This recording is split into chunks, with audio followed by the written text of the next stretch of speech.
Assalamualaikum warahmatullahi wabarakatuh. Saya Siti Maku dari kelas Kimia B. Di sini saya akan mereview salah satu jurnal tentang identifikasi DNA, di mana jurnal ini berjudul Make Stand from Sexual Cases Autosomal or Y Chromosome Short Tandem Repeats, yaitu noda campuran dari kasus serangan seksual autosomal atau tandem pendek kromosom Y berulang.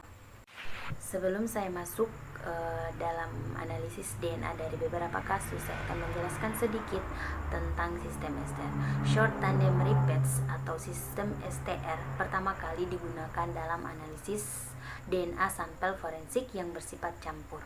Hal ini dikarenakan sistem STR penanda lebih banyak memberikan informasi dan relatif lebih mudah digunakan. Untuk identifikasi DNA dalam jurnal ini terbagi dalam beberapa kasus dan masing-masing kasus memiliki motif kejahatan tersendiri. Untuk kasus pertama yaitu pemerkosaan, kasus kedua penganiayaan, kasus ketiga masih dengan pemerkosaan, dan kasus keempat sodomi atau pelecehan seksual. Selanjutnya yaitu penemuan dan pengumpulan bukti. Untuk kasus pertama, swab vagina diambil dari seorang wanita yang mengalami pemerkosaan. Sampel tersebut diambil setelah kejadian. DNA tersangka juga diambil setelah kejadian pemerkosaan tersebut. DNA diekstraksi dari swab vagina si korban dan dibandingkan dengan DNA yang diperoleh dari tersangka pemerkosa. Untuk kasus 2, swab vagina diambil dari anak kecil yang diduga menjadi korban penganiayaan. Untuk kasus 3 yaitu swab vagina diambil dari wanita yang melaporkan telah diperkosa oleh beberapa pria.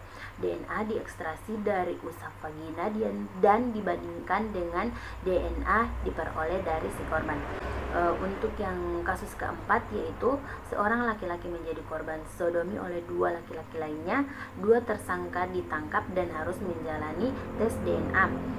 Tersangka, korban, dan kondom yang digunakan pada saat kejadian juga dikumpulkan di tempat kejadian itu. Selanjutnya bagian pembahasan. Untuk kasus 1 di sini ada gambar elektroperogram dari autosomal short tandem repeats atau STR yang menunjukkan campuran alel dari korban dan orang yang dicurigai dalam usap vaginal. Untuk kasus 2 yaitu ada analisis sampel dengan pengulangan tandem pendek kromosom Y atau YSTR. Pada kasus ini berdasarkan yang dicurigai dikecualikan 3 lokus, yaitu ada DYS 3891, DYS 38911, dan DYS 392. Untuk kasus 3, analisis sampel pengulangan tandem pendek kromosom Y atau YSTR. Pada kasus ini di mana profil lengkap seorang laki-laki terdeteksi di usap vaginal. Dan untuk kasus 4 yaitu analisis sampel pengulangan tandem pendek kromosom Y atau YSTR.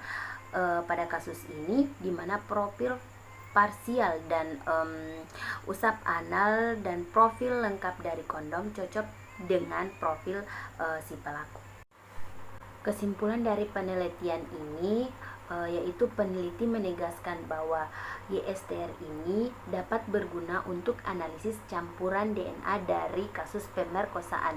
Hal ini dikarenakan keuntungan utama dari pendekatan YSTR adalah kemampuannya untuk mendeteksi komponen laki-laki dalam noda campuran ketika DNA dari kontributor laki-laki hanya ada di jumlah yang sangat kecil, serta penting untuk diingat batasan dari metode ini yang bergantung pada jenis material yang harus dianalisis. Baiklah, itulah review jurnal dari saya.